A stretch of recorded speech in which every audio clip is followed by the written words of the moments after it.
Muhammad is his messenger. There is no God but Allah. Muhammad is his messenger. There is no God but Allah. Muhammad is his messenger. Alhamdulillah, nahmaduhu wa nasta'inuhu wa nastaghfiruhu wa na'udhu billahi min shururi anfusina wa min sayyiati a'malina. Man yahdihillahu fala mudilla lahu wa man yudlil fala hadiya lahu. Ashhadu an la ilaha illallah wa ashhadu anna Muhammadan abduhu wa rasuluhu, amma ba'd. Don't worry, it's going to be in English. The lecture is in English. That was an introduction, as our Prophet Muhammad ﷺ used to do whenever he would start saying something, making a speech, making an introduction, talking about something. He would make this small dua, okay, which would basically involve Allah's name, okay? Because we're going to talk about something that is important not only to the Muslims, but also to the non-Muslims. And this is of such great importance that I came all the way from Germany to do that. Now, as Yusuf said, I am Greek originally. I grew up in Germany. I went to university there. I finished all my degrees in Germany. And I came to this country in 2001. Since that time, I started doing some documentaries, introducing basically history as part of the importance of our life. Because I think people nowadays have totally misunderstood history, or actually don't understand history, don't want to understand history at all, because it's not part of our core subject, is it? The people who have grown up in this country, in Britain, who can tell me, what are the core subjects here? Science, English, and maths. Where is history? Nowhere. The core subjects, and not only in this country, but unfortunately also in other countries, history does not play a role. Shakespeare, who can tell me something about Shakespeare? Sorry? Okay, Shakespeare was a writer. Anything else? When you learn English as a language, you don't just learn English because you want to say good morning, hello, how, bye. You learn English for a reason. You learn English to be able to use it and to understand the language. If you don't understand the language you learn, you will never learn it. Part of the language is culture and everything that has to do with the language, with the country that it came from originally. Now, English comes originally from Britain, but not only in Britain it's spoken also in the States, in Canada, North America in general, in Australia, in India, in South Africa, in so many African countries. So we will have to understand certain cultures, backgrounds, countries, if we want to understand the language we're learning from. If I learn French, n'est-ce pas, mes amis? If I learn French, I need to understand French culture. If I like it or not, it's a different issue. I need to understand French culture. When I was going to German school, French was my second language after English. And when I learned French, I needed to read Voltaire, Rousseau, and many other important pieces in the French literature. Otherwise, I would not be able to understand the French culture and tradition and background. Because you don't just learn a language. It's not just about grammar. It's not just about adjectives and verbs. A language is much, much more to it. And this is something people are misunderstanding, big times. The same with history. You will not be able to understand a people if you don't understand their history. You will not be able, you cannot open your mouth and say something against British people or French people or African people or whatever else if you don't understand their background, their culture, their history, their understanding. You have to understand the French Revolution if you want to understand why France is such a secular state. You have to understand what the background of the Victorian times was in this country. If you want to understand the times we're living in nowadays, you will have to understand their history first. As a Muslim, Islam, we have to understand, is not a religion. What am I saying with that? What do I mean? What do I mean with Islam is not a religion? It's a way of life. Okay, that's the closest term you can get to the deen. In Arabic, it's called deen, right? And it's not religion. Religion, in the understanding of the Western world, is something that I go on Sunday to the mosque, I go on Sunday to the church, you know, whatever, what do I do? That's it. And I come back home and that's about it. But Islam is every moment that you live, every minute, every second that you breathe. Okay? A very simple fact. Since I've come to this lecture hall here, okay, I started the lecture, I'm holding my click, whatever it's called, with my right hand, and I'm using my right hand. This is part of Islam. Not using your left hand. Okay? Using your right hand to do things. Left hand is used going to the toilet, right? As we all know. So, there are roles for certain things. Okay? And Islam is very, very clear. This is a very simple example. A very simple and easy example to understand that Islam is more than just a religion. More than just going on Friday to the mosque. History will make you understand it better. All of us, Muslim or non-Muslim alike. You don't want to tell me that there are no Muslims, that every Muslim knows their history. And I'm not talking about Muslims coming from a specific place. I'm talking about Muslims in general. Now, why history? Why history? What did people all over the world, big people, what did they have to say? Most of us know these people, right? George Orwell is for sure famous, known, well known. Confucius is for sure also famous. Edmund Burke maybe less, and David McCullough maybe also less. But these are people who have made an impact in the world. People who are known for specific areas in their life, for their skills that they have. Now, George Orwell, if we start with him, who is, I'm sure, most famous here, known, what does he say? The most effective way to destroy people is to deny and obliterate their own understanding of the history. I don't say that. That's George Orwell says it. What did Confucius say? You can read this out. Study the past if you would define the future. Confucius, George Orwell. Now, the first one, history is a guide to navigation in perilous times. History is who we are and why we are the way we are. Powerful. That is so true. Who we are and why we are the way we are. And last, those who don't know history are doomed to repeat it. And not everything in history is not to be repeated, but a lot of things are not to be repeated. If you study the Second World War, the rise of Adolf Hitler, and we had to do that in Germany for years, every year. If you study the build-up from the 1920s, from the international crisis that time, up to 1933 until Adolf Hitler took power. If you study and you see how this all happened, then you will realize that we're living exactly in this time now. We're living in 2015, 2016, the build-up to what was that time World War II, and most probably is going to lead somewhere else. I don't want to say anything, I don't know. But the way I see it, and I look around and I look into history, and that's what we have to look into. We have to look into history and understand that what happened once will happen again, unfortunately, and most probably this time it will not be the Jews, but this time it will be somebody else. Now if you look at Surah Ghafir, the first one, have they not traveled in the land to see the nature of the consequences for those who disbelieved before them? They were mightier than these in power and in the traces which they left behind them in the earth. Yet Allah seized them for their sins and they had no protector for Allah. Allah is talking about the past. And He's talking about, have they not seen in the past? Have they not seen what I've done to these people in the past? What happened to these people, the previous people? So, telling us to look into history. Number 2, Surah Al-Hijr. And we destroyed no township, but there was a known decree for it. No nation can outstrip its appointed time, nor can they lag behind. There is a time that is decided for a nation, for a people, for an individual, and when the time is there, the time is there. That's part of history. Last Surah Al-Hajj, how many a township have we destroyed while it was sinful, so that lies in ruin, and how many a deserted well and lofty tower? Have they not traveled in the land so that they may have hearts to feel and ears to hear? For indeed it's not the eyes that grow blind, but it's the hearts in the bosom that grow blind. Again, talking about people in the past, talking about have they not traveled in the land. It's again an invitation to travel. And you hear people saying Muslims not traveling too often, not traveling too much because of the hardship. Sometimes, yes, it's difficult to travel. But if you travel, you experience so many things that you cannot experience when you just stay in your locality, in your region, in your area, in your country. You need to travel out to go and see. And most of us here know, most of you have come from abroad to come and study here.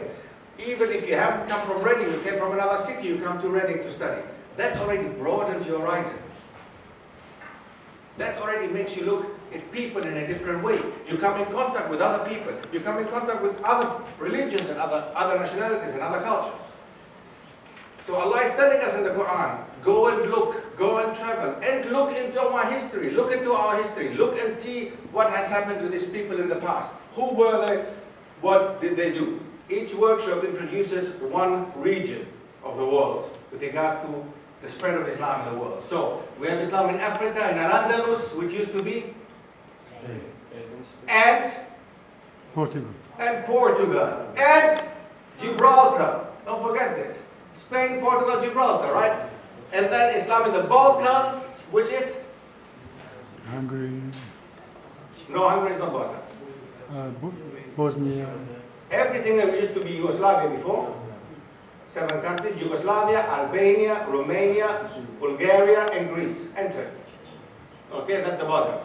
Islam in the Americas, that means North and South. Islam in Asia, and Islam in Oceania and the British Isles. Oceania means Australia and New Zealand. You will not believe it. But there has been a Muslim presence in Australia long before the first Muslim from Lebanon arrived there. Which continent is it? The easiest one. Okay? The continent is Africa. There is no Nigeria in between, but it might be Nigeria, I guess. It is West Africa. Africa is a continent which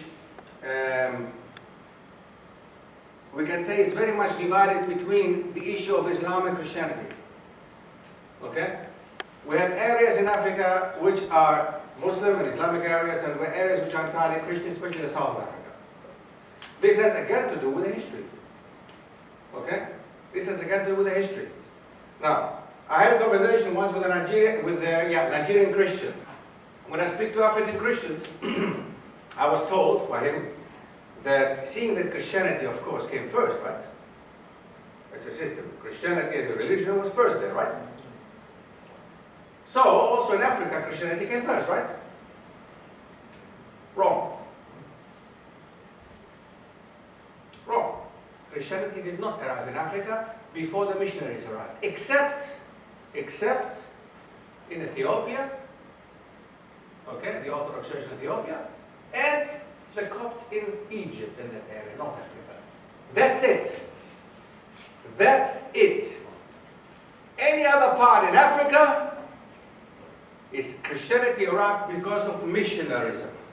Missionaries from France, from Holland, from Germany, from Britain, they arrived in Africa, West, East, South Africa, and they brought Christianity in the 15th century, not earlier. Not earlier. By that time, we had already several and numerous, a big number of Muslim empires in Africa, throughout Africa, from the north to the south, which were all Muslim empires. We had empires like Mansa Musa, we had people like Kunta Kinte, we had people who came from Ghana, from the Gambia, which is nowadays Ghana, Gambia, Senegal. We have people from Nigeria, people in empires that were in the region of Nigeria, massive, many of them. Kanem Bornu, for example. These are many, many empires that you can mention that lasted even for 1,000 years and longer. The only big Christian empire that lasted 1,000 years was the Byzantine Empire. Africa, a continent which in itself can show you already, the problems that there are in the world, the issues of, the division maybe sometimes between Islam and Christianity.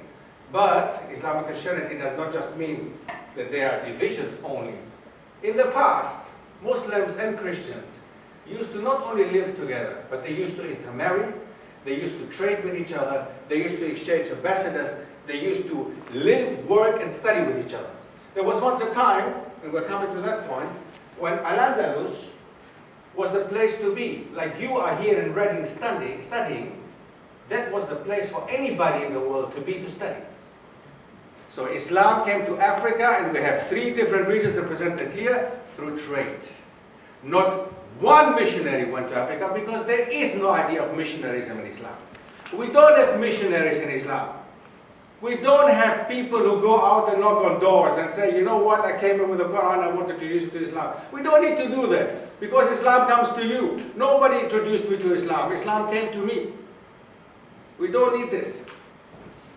Whereas in Christianity, it's a normal, it's a concept. To introduce and missionarize people, it's a concept. But we don't have this in Islam, so we don't need to do that. So the tradespeople who went to Africa and were doing trade with the African people, who came from the north down, most of them were either Berbers or Arabs. And when they went down to the south, to countries like Nigeria, Ghana, Liberia, wherever they went to, most of them just went to do business. They were not interested in you becoming Muslim. You go there, I want to sell books, so I'm going to sell my books. Do you really think I'm interested in telling you, you know what, it's fine, yeah, I'm Muslim, alhamdulillah, I'm okay, but I want you to buy my books. But people saw these people. These Muslims went down to Nigeria, and when it was time to make salah, they say, hey, it's time for salah, Allahu Akbar, Allahu Akbar. What are you guys doing there? We're leaving our trade, and we're going to make salah. Prayer? What's that? Then they come back, they don't buy something from Muhammad. And Muhammad says, no, you know what? Today, I have made enough money. But you know my brother Hassan, he hasn't sold a lot today. Go to him. He has the same things that I have. You go to him. So they went to him and said, Muhammad sent me to you. Oh, great. Thank you very much, Muhammad, mashallah. At the end, they would drink coffee together. Hassan would make money, Muhammad would make money. Because of their trust in each other and loyalty that they had to each other, their love for Allah, their love for their deen that time, they didn't care about money. They introduced Islam in such a way that you don't need to missionarize anybody. People in Africa within a very short period of time accepted Islam. Without any swords, without any guns, without any violence at all. We all learn about Africa one thing. We learn that Africa, produced slaves, nothing else. By the way, the word slave. The word slave, where does it come from? History. You see how important history is. Where does the word slave come from? It's not an African word, and it has nothing to do with Africa. The word slave comes from Greek, sklavos. Sklavos were the people who were living in the area which is nowadays the Balkan Peninsula. Slavic people. Slavic people. Yugoslavian people. Serbo-Croatian speaking people. These are the people who were the slaves of the Greeks. The ancient Greek Empire used to take slaves from them. Blonde, tall, blue-eyed people. It had nothing to do with being from Africa. With Africa, the Greeks would do trade. Ethiopia, Egypt, they would do trade. Whereas the slaves came from what is nowadays the Balkan Peninsula, Slavic area. That's why the word slave has the same etymology with Slav. Okay? Just to make this clear again. Timbuktu. What do we know about Timbuktu? Not a lot, right? What do we know about Mansa Musa? Until nowadays, there was a documentary on National Geographic. You know what they said? Mansa Musa, in nowadays terms, is on what would be the richest man in the world. Bill Gates would be nowadays on number 12th. Mansa Musa. And Mansa Musa passed Egypt on his way to Hajj. He stayed in Egypt, I don't know how long, but the economy of Egypt for the upcoming 10 years was inflating, had an inflation, because of so much gold that this man brought into Egypt. Mansa Musa brought so much gold into Egypt that Egyptian economy couldn't handle it. Now, and many more things. Anything you want to mention, by the way, about Africa until now? And moving on? It's a quick introduction, as I said, about everything. Anything about Africa? Question? Comment? Criticism? No problem. Nothing. Why is this here? Al-Andalus. Al-Andalus, as we mentioned before, Al-Andalus is not only Spain, as misunderstood again in the wrong way, it's not only Spain. Spain lasted longer. But the Iberian Peninsula is Spain, Portugal, and Gibraltar. Gibraltar is still a British colony, right? As far as I know. Or does it have another status?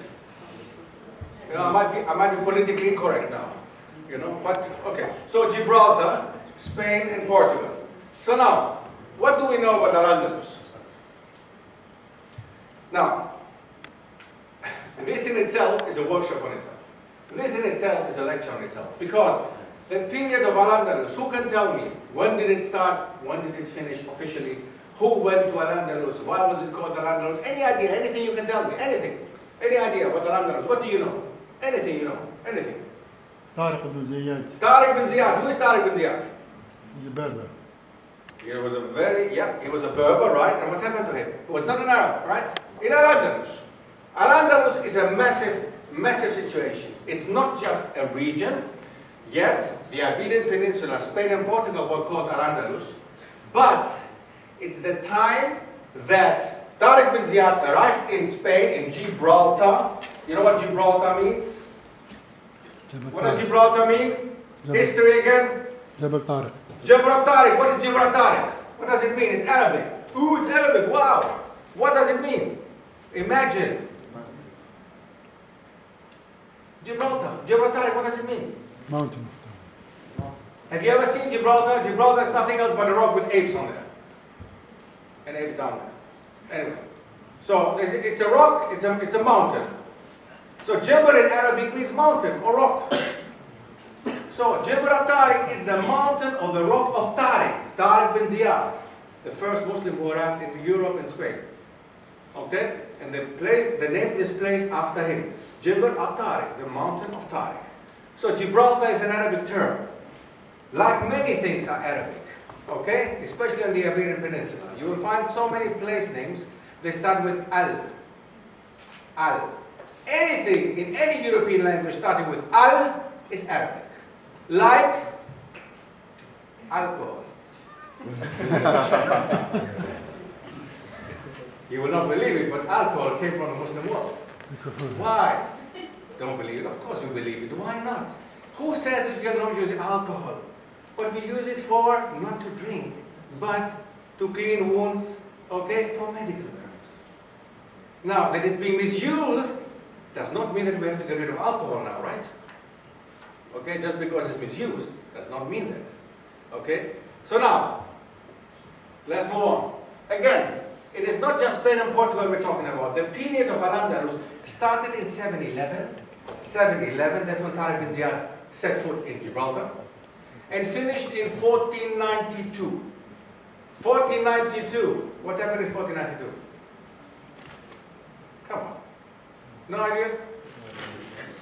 The end of the Andalus. Christopher Columbus discovered America. Discovered America. Because they were all waiting for him. Yeah, Christopher Columbus came and discovered us. Discovered is nonsense.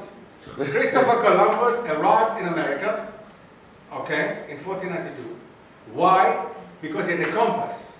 The compass showed him how to go actually around to go to India. It was showing him the right direction. But he did not understand. He didn't know there was a big continent on the way. So when he arrived there, he called them Indians, right? The Native Americans, the real Americans, he called them Indians, right? Because of that reason. West Indies, that's what we call people from the Caribbean, West Indies in this country, right? Because that's West India and East India. On the Iberian Peninsula, that was the time when Granada fell. That was the time when the last Muslim city in Spain fell. That was Granada. Granada was the last Muslim city and the last bastion in the Western world, in Europe. And it fell in 1492. The first thing that the Queen Isabella did that time, the Spanish queen and king, what they did that time, they got rid of the Jews. I find it funny when people always call the Muslims anti-Semitic, you know. And when you look into history, you see that actually all the pogroms and everything against Jews has happened in the Christian world. Never anything like this happened in the Muslim world. Never. So, Queen Isabella, the Catholic queen, who got Granada, kicked out the Jews, first thing. Signed a treaty with the Muslims, allowing them to still stay in Granada and practice their deen, practice Islam, wear their clothes that they were wearing, speaking Arabic. Everything was signed. It was a contract. They signed. And this contract, you can find it still. In 7 years. In 7 years. Finished. The contract was broken, not by the Muslims, but it was broken by the Christian rulers. They told them, either you guys become Christians or you leave the country. What the Jews did. The Jews had to leave. Many of the Jews went for that time already to Morocco. Another Muslim country. They went to the Ottoman Empire. The Jews left and they went to the Ottoman Empire, another Muslim empire, who took them. So now, the Muslims had to decide in Spain until 1640 more or less. And then officially everything was banned. The Arabic language was banned. Everything of an outer appearance of a Muslim was banned. Anything that reminded you of Islam was banned. Okay? In Spain. In Portugal, that happened also later, but Portugal became much earlier independent already. So, if we're speaking about Al-Andalus, the whole period of Al-Andalus from 711 to 1492 is not just Spain and Portugal, but it's also Italy. Do you know that Sicily, for example, was once a part of the Muslim world for 250 years? 250 years, Sicily. There used to be once, for around 100 years, a part which was called Fractionnet in Arabic. Fractionnet in French. What did it mean? It meant simply the area of the Franks. Okay? But it meant there was a time when the Muslims from Al-Andalus, they went and settled in a part which is nowadays very close to Grenoble, not far from the Côte d'Azur, actually, all this area. That was called Fractionnet. Now, there is a very small village, which I would have to check again the name. This village has remained still from that time. Okay? And that was the base of the Muslims. And there is still an old castle you can go and visit if you go up that village. And I can check the village name, I don't remember anymore. But you can go up the hill of this village and you can see that used to be a castle that the Muslims established there. They were there for nearly 100 years. And that one was their base for the Muslims to go and open Switzerland. Yes. Switzerland was for around 50 years once a Muslim country. Switzerland. From the north of Switzerland, St. Gallen, which is exactly at the border to Germany, to the south, at the French border. That all used to have a Muslim presence in such a way that the king of Germany and of Italy, they accepted in the south of Switzerland, they accepted this as a Muslim entity, where they would do trade with the Muslims. They would do trade, and there are sources, and you can find all this, I'm telling you. There's nothing, it's not my own invention, it's not my own thinking. I slept at night, I woke up next morning, and I came up with something like this. This is all something you can find. You can find all I'm telling you here now. So, Fractionnet used to be a Muslim part of the world, which survived for around 100 years. And then the Muslims left and went back to Al-Andalus again. But from there on, they opened Switzerland. So, very important time. So, the period of Al-Andalus. And last but not least, Malta.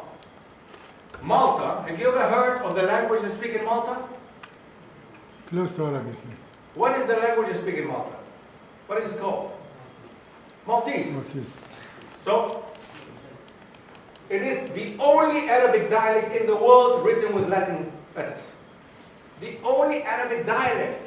Arabic dialect, like Moroccan, Algerian, Tunisian, these are all dialects. Maltese is the only European Arabic dialect which is written with Latin letters. You know how what they call God in Maltese? Allah. Allah. You know what they say when they greet each other? Assalamu Alaikum. You know what they say when they fast? Ramadan. Ramadan. Okay? Up to there. Now, up to there. There's so much to say. What is this here? Istanbul. Okay, that is Turkey indeed. The Ottoman Empire. What do we know about the Ottoman Empire? The Ottoman Empire. What do we know about the Ottoman Empire? That's the problem. Nothing. Exactly. That's the problem. Nothing. And you know why we know nothing? Because that's the idea. We're supposed to know nothing. Because only things that you're taught at school, and not only in this country, but also in my countries, you know, also in Germany and in Greece and in Turkey and in Italy and wherever you go, they tell them, they educate them, education, right? They tell them that the Turks were bloodthirsty. Now, Istanbul and the Ottoman Empire, a very important point. not only for the past, but also for modern times. The Bosnian War and the breakup of Yugoslavia. You will not be able to understand what happened in the 90s and why it happened if you do not know history. If you do not understand that in the Balkans, in my area, in our region, they call Muslims Turks. It doesn't matter if you're a Turk or not. They call you a Turk. They even call me Turk.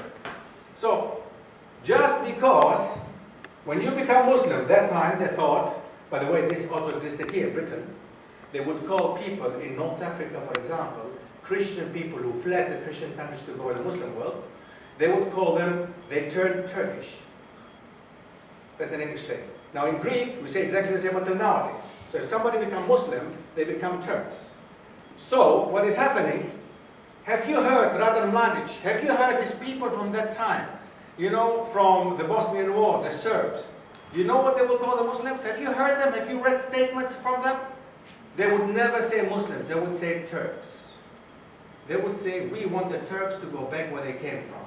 What are you talking about? Turks from where they came from?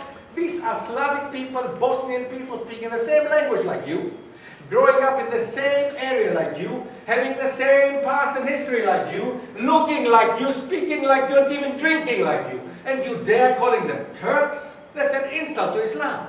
In this area, the Balkan Peninsula, where the Ottoman Empire used to actually settle, it used to be in Europe up to Hungary. Hungary was a part of the Ottoman Empire for 150 years. In this area, you will find some Muslim remains. In some countries more, in some countries less. Because in most of the countries, they didn't want to be reminded of the Muslim presence. In Greece, in the north of Greece, there are still some Muslim minority, a very tiny Muslim minority of 1.5%, 150,000 people. Greece was for more than 400 years a Muslim country. It was part of the Ottoman Empire. We used to have, in the same village, Muslims living next to Christians. Muslims living together with Christians, intermarrying. In 1923, there came a great idea. The idea of Mustafa Kemal Atatürk, who was nothing else but, somebody who did the work of the Europeans down there. And he decided to sign a contract with the Greek counterpart, Venizelos. They signed a contract, a treaty, saying, we are going to exchange population. We are going to get in Turkey, the new Republic of Turkey. Ottoman Empire was finished in 1923. So what we're going to do now, because of the French idea of nation, so the Ottoman Empire was divided and then suddenly became Turkey and Greece. Two nations. Now, what does a nation have to do? It has to invent something that keeps them in common. What do they have in common? Religion. Oh, the Greeks cannot be Muslims. So we get rid of all the Muslims and send them to where? To Turkey. They are Muslims. So they signed the contract and they shipped millions of Greek Muslims to Turkey, to a country they never knew, to a people they had nothing in common, to a people that didn't even speak the language. And the same, they took Greek Orthodox Christians from Turkey to Greece, to Athens. And when people came from Istanbul to Athens, they thought they were somewhere dumped in a village. They said, when are we going to be in Athens? You are in Athens. The time, that was the first genocide in the 20th century. 1923, Turkey and Greece. 1947, India and Pakistan. They did the same crap. They said, let the Hindus go to India, let the Muslims come to Pakistan, a Muslim country. Another genocide. Right? So, history. History is a very sad thing. Can be a very sad thing. Now, last but not least, Islam in Asia. Obviously, that's Asia. Do you see this one here? What do you think this is? Sorry? This is a? Chinese. Yeah, what? A Chinese mosque. This one here? Bukhara, right? Bukhara, in Central Asia. But this one is a Chinese mosque. It looks like a temple, right? Yes. Because, I couldn't show you here, but if you go to Africa, you will find African mosques. What do they look like? They look like African mosques, right? Yeah. It's coming still. You go to Asia, you go to India, Pakistan, they look like Indian mosques, right? You go to Central Asia, you will find Central Asian mosques. You go to Russia, you will find Russian mosques. I go to Italy, I see Moroccan mosques. I go to Holland, Moroccan mosques. I go to Germany, Turkish mosques. What is the German mosque? Where's the British mosque? Where's the French mosque? What is happening? What is happening? And then we wonder if these people think that we are not part of Europe. We wonder if they say that this structure is beautiful, but it's not French, and it's not German, and it's not British. What I want to say with that is, in the past, when the Ottomans came to Constantinople, a Byzantine Greek Orthodox city, what did they do? They did not destroy the architecture, and they did not kill people there to build their architecture and their people. What they did, they built mosques that looked exactly like the Byzantine Orthodox Christian churches that were there before. That means that they integrated and assimilated Islam totally in their surrounding. The Hagia Sophia, you know, the cathedral in Istanbul, looks exactly like the Blue Mosque. Of course, Islamophobes would say, of course, they had nothing else to give to these people. They had no Turkish Ottoman culture. That is crap, because if you go and see what Ottoman culture did in Turkey and in other places, then you will see that there was Ottoman culture. But what the Ottomans did, based on Islam, they integrated Islamic architecture to its surrounding. They did not go and they built a boom, Seljuk-like looking mosque in the middle of Istanbul. They did not do like the French in Ivory Coast. They built a massive cathedral. You think you are somewhere in Paris. In Côte d'Ivoire, that's not Paris. So why don't you integrate your structure? Why don't you integrate to be part of Africa, to be part of what it is? You go to Africa, you will see nearly never you will find African mosques that don't look like African mosques. That's part of Islam. Integration, tolerance. And I like it when I hear people here saying about Muslims being not tolerant enough. Muslims have to understand, have to learn from us still. I think it's the other way around. I think it's the other way around, but we don't learn from our history. We haven't learned from our history. Because if you look around, then you will understand what Islam actually teaches you. And I'm not talking about Ali and Muhammad who are dancing in the clubs. Okay? I'm talking about what Islam says. And I'm not talking about Ali and Muhammad and Ahmed, what they're doing outside. Do not get the example from Ali and Muhammad and Ahmed on the streets. Take the example from Islam. Because when I became Muslim, I did not look into Ali, Muhammad and Ahmed. I looked into the books and I looked into the scripture. Okay? And I learned from history. Asia, massive, massive, massive. In Asia, we're talking about the biggest Muslim countries in the world. We're talking about countries like Indonesia. We're talking about Malaysia. We're talking about the whole Central Asia. We're talking about, of course, the whole Arab world being part of the Asian continent. So, obviously, there we're talking about the center of Islam. Important to see into our history is the Mughal Empire in India. We have again, you know, in India, children are taught at school, like our children are taught in our schools, how bad the Muslims were. How they killed the Hindus and how they massacred and genocide and all this crap, you hear that. And now we're coming here, India has 900 million Hindus and 120 million Muslims. How come that there's not 900 million Muslims then if it was like this? Then if they massacred all these people in India, we would have 900 million Muslims then. How come? Because these are all lies. Because they have to do that in order to raise their nation, hating an enemy. And the enemy is in India, Pakistan. And Pakistan is a Muslim nation. So it's a political thing. Okay? It's a political thing. It's not a historical thing. It's a political thing. But history is misused for that purpose. The same Greece and Turkey. It's a political thing.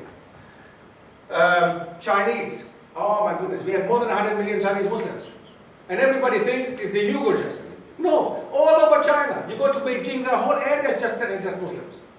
You go to Shanghai, just Muslims. You go to Hong Kong, you'll find so many Muslims. Chinese Muslims. I'm not talking about immigrants. I'm talking about Muslims, Chinese Muslims. But the Chinese, obviously, are different tribes, different people.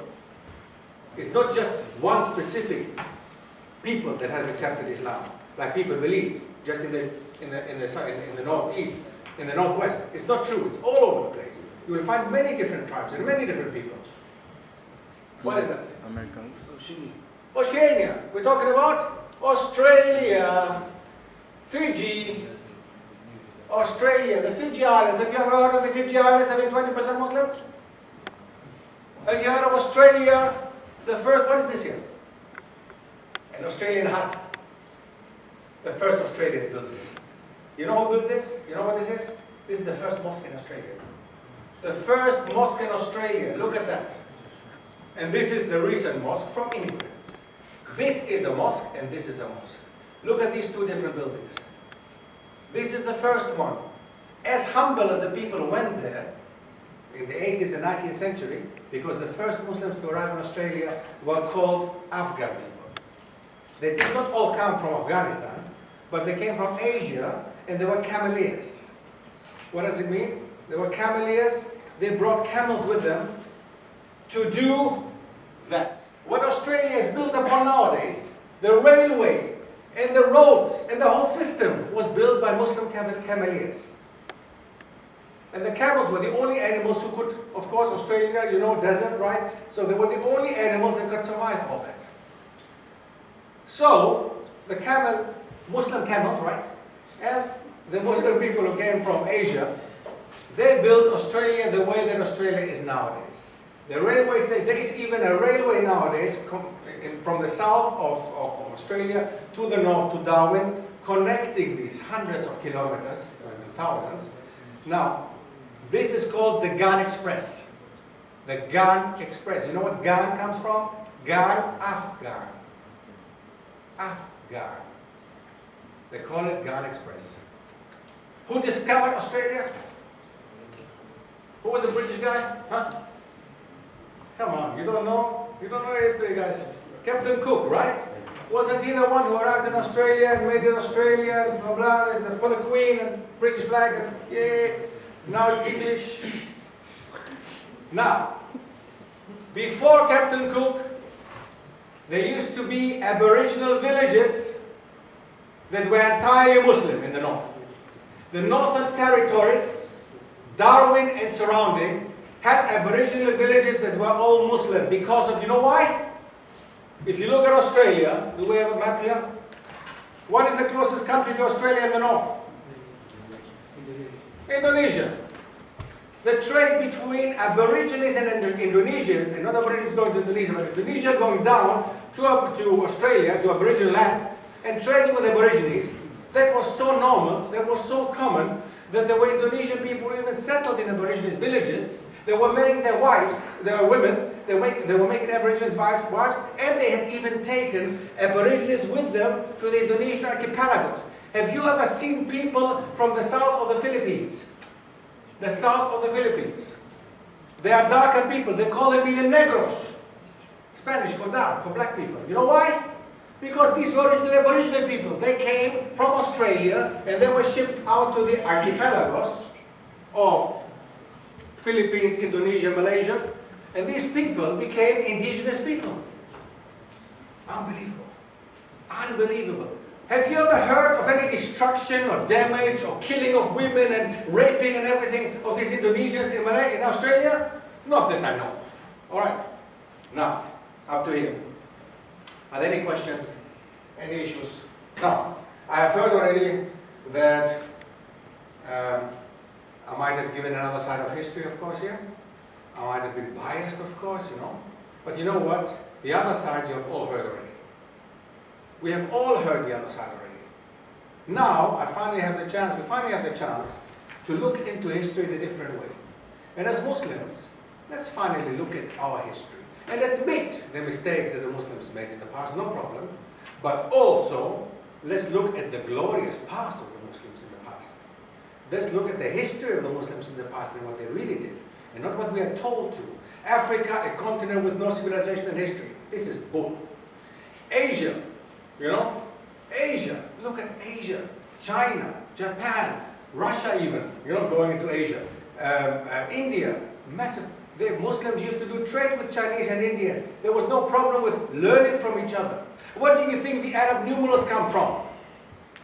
Do you know, by the way, that what we call now 1, 2, 3, 4, 5, these are Arab numbers, right? They're not Arabic actually, they're Indian. They're Indian. The Arabs exchanged their numbers for the Indian numbers, and now the Arabs use Indian numbers, and we use Arabic numbers. Crazy, isn't it?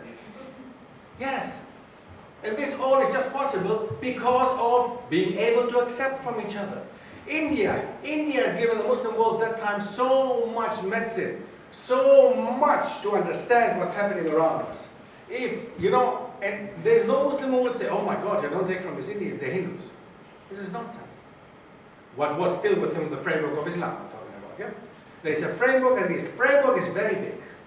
The problem what we have nowadays, we have Muslims out there who make this framework extremely small.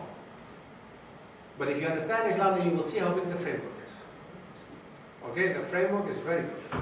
But you have to know the framework. You have to know where you move within.